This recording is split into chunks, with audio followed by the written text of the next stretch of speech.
ازيكم عاملين ايه؟ أهلا وسهلا بيكم في القناة التعليمية عالدغري. هنقدم ليكم حكاية جديدة بشكل سهل ومبسط. اوعوا تنسوا الاشتراك والمتابعة، ويلا بينا. طيب لما بنسمع كلمة ذكاء اصطناعي ممكن نتخيل أفلام خيال علمي وروبوتات وحاجات بعيدة عننا. بس الحقيقة إن الثورة دي مش مستقبل بعيد، دي واقع بيحصل دلوقتي وهنا في منطقتنا العربية. النهاردة هنشوف مع بعض خريطة طريق واضحة عشان نعرف إزاي نستفيد من الفرصة دي اللي ممكن تكون فرصة العمر فعلا. عشان بس نستوعب حجم اللي بنتكلم فيه خلينا نبص على الرقم ده. 13 تريليون دولار ده المبلغ اللي مؤسسة ماكنزي بتتوقع ان الذكاء الاصطناعي هيضيفه للاقتصاد العالمي بحلول سنة 2030. احنا بنتكلم عن تحول اقتصادي ضخم جدا والعجلة بتاعته بتدور حاليا. والأهم بقى من كل ده إن الثورة دي مش مجرد موجة عالمية بنسمع عنها في الأخبار، لأ، هي وصلت عندنا وبقوة، بتحصل هنا دلوقتي في قلب منطقتنا. الموضوع ما بقاش مجرد متابعة من بعيد، ده بقى جزء أساسي من مستقبلنا اللي بنعيشه النهاردة. والكلام ده مش نظري على فكرة، شوفوا بنفسكم. الحكومات ورؤوس الأموال بتضخ استثمارات بالمليارات. عندنا رؤية السعودية 2030 اللي مركزة بشكل أساسي على الاقتصاد الرقمي والذكاء الاصطناعي. وعندنا في الإمارات صندوق MGX، صندوق استثماري قيمته 100 مليار دولار مخصص للمجال ده بس. ده غير مبادرات سدايا في السعودية اللي بتعمل برامج تدريب وأبحاث على أعلى مستوى.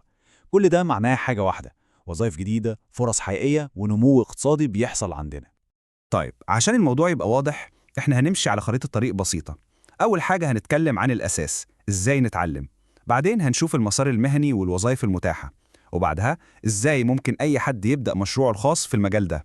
وهنختم بالاستثمار، وليه دلوقتي بالذات هو أفضل وقت للبداية. يلا بينا نبدأ بأول خطوة، وهي أساس المعرفة. والجزء ده مهم لأنه متاح للكل حرفياً، مش مهم خالص الخلفية التقنية بتاعت أي حد فينا، دي هي بوابة الدخول لعالم الذكاء الاصطناعي. اللي بيميز السلايد دي واللي يعتبر تحول حقيقي هو إن التعليم اللي كان زمان حكر على جامعات كبيرة بقى متاح ببلاش أونلاين. يعني كورسات من جوجل وجامعة هلسنكي وIBM متاحة للكل. ده معناه إن أي حد عنده الإرادة يقدر يبني أساس معرفي قوي من غير ما يدفع ولا مليم. الحواجز اللي كانت موجودة زمان خلاص اتكسرت. تمام، بعد ما بنينا أساس المعرفة، الخطوة الطبيعية اللي بعدها هي إيه؟ نبص على سوق العمل والفرص المهنية. والمفاجأة هنا إن الفرص دي أكتر بكتير ومتنوعة أكتر من اللي ناس كتير متخيلاه. وهنا لازم نكسر خرافة كبيرة جدا. في فكرة شائعة إن وظائف الذكاء الاصطناعي دي للمبرمجين وبس. الحقيقة عكس كده تماما. الطلب دلوقتي عالي جدا على وظيفة اسمها عالم البيانات أو الديتا ساينتست، ودول مش مجرد مبرمجين، دول ناس بتعرف تحلل البيانات وتترجمها لقرارات ذكية للشركات. يعني تطبيق الذكاء الاصطناعي بقى بأهمية بناؤه نفسه. عالم البيانات الشاطر ده بيبقى عنده كوكتيل مهارات. أكيد في جزء تقني زي التحليل الإحصائي وأساسيات الكمبيوتر، لكن في جزء تاني لا يقل أهمية خالص، وهو المهارات الشخصية، زي مهارات التواصل الاستثنائية وإدارة المشاريع. القدرة على شرح فكرة معقدة بطريقة بسيطة هي دي اللي بتعمل الفرق كله. طيب، وهل الموضوع مجدي مادياً؟ بصوا على الأرقام ليه. الوظائف دي مش بس مطلوبة، دي مرتباتها من أعلى المرتبات في السوق. يعني مبتدئ خبراته أقل من سنة ممكن مرتبه السنوي يتجاوز 120 ألف دولار، ومع الخبرة الأرقام دي بتزيد بشكل كبير جدا. طيب، إيه اللي بعد الوظيفة؟ ريادة الأعمال طبعاً. دلوقتي في فرصة ذهبية لرواد الأعمال. ليه؟ لأن في فجوة كبيرة بين إمكانيات الذكاء الاصطناعي وبين معرفة الشركات الصغيرة والمتوسطة إزاي تستخدمه. وهنا بتيجي فرصة الاستشاري اللي يقدر يساعدهم. فكرة إن أي حد يبدأ شركة استشارات في الذكاء الاصطناعي ممكن تبان صعبة، بس هي بتتلخص في 3 خطوات بسيطة جدا. أول حاجة، اختار تخصصك، ركز على قطاع معين. تاني حاجة، حدد خدمة واحدة بس بتقدمها. والأهم من كل ده، النقطة الثالثة، سعر شغلك بناء على القيمة اللي بتقدمها للعميل مش على الوقت اللي بتشتغله. وده بيودينا لسؤال مهم جدا: إزاي فعلا المفروض نسعر خدمات زي دي؟